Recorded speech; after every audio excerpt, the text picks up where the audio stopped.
Hi, and welcome to Stamp with Jini. Today I'm going to share with you how to get started with your Stampin Cut Emboss machine. This machine is brand new. It's got a wonderfully small footprint. It opens up and closes for easy storage, and so that you can take it on the go with you. And I love that the platforms that you need come with the machine so that you're ready to get started. Okay, I'm going to show you how to use our cut and emboss for our embossing folders. I've got two embossing folders here. I've got a regular one, and then I've got the 3D folder.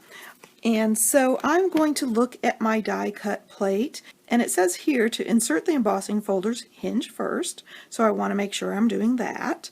For standard embossing folders, which are the regular ones, I'm going to use platform 1 and then 3.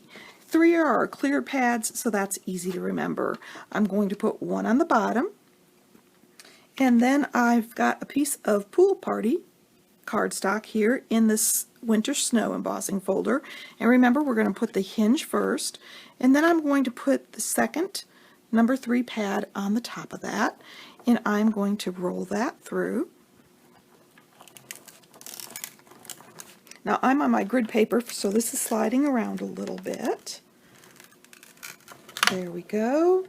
And let me show you the end result here. A beautifully embossed, nice, deep, and rich snowflake panel. So that's the Winter Snow embossing folder. This is the regular. And now we're going to try the 3D folder. And right here it says using with 3D embossing folders. We're going to use the number 1 and number 4. So I'm going to set the number 1 panel down. I'm going to bring in my embossing folder, and I'm going to lay this cardstock on the top and hinge first. So I'm going to lay that on the platform. And then it told me to use number 4. So I'm going to lay that on top.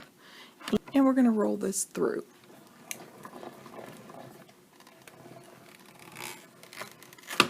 There we go, a little tight because it's brand new, but it goes through no problem. And so I'm going to take my panel out of the 3D embossing folder and show it to you. Wow, that tree really pops. I'm getting a much deeper image with the Stampin Cut Emboss machine. I hope you can see that. It's simply gorgeous. Now let me show you the die.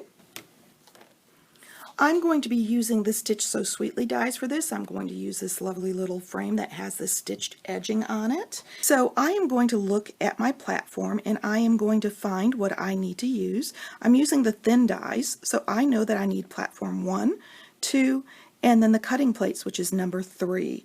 So let me set that up.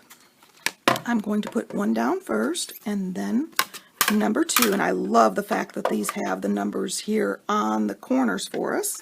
And then I need, according to the picture, I need number 3 laid down. And yes, these are new platforms, so I am going to be cutting into them.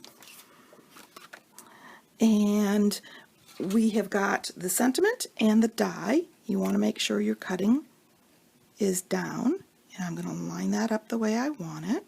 There we go. I'm going to bring in number 3 for the top sandwich, set that on the top, and now I'm ready to run it through the Stampin' Cut.